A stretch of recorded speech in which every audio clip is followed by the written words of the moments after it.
राष्ट्रदैवत छत्रपती शिवाजी महाराज जगाला शांतीचा संदेश देणारे तथागत भगवान गौतम बुद्ध, विश्वरत्न डॉक्टर बाबासाहेब आंबेडकर, माता रमाई, माता भीमाई, माता जिजाऊ सर्व महापुरुषांना प्रथम मी वंदन करतो.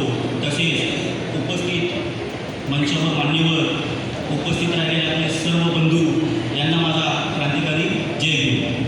खरं तर मित्रांनो, विश्वास होत नाही की दादा आपल्यामध्ये नाही आहे. त्यांच्यासाठी आजही खूपच वाईट वाटत आहे. एक दोन शब्द मी त्यांच्यासाठी लिहिलेले आहेत. वाटले नव्हते कोणालाही असे अघटित घडून जाईल. वाटले नव्हते कोणालाही असे अघटित घडून जाईल. चालता बोलता देव तुम्हास घेऊन जाईल. माणुसकी स्नेह याची ज्यावेळी चर्चा होईल त्यावेळी सर्वात पहिली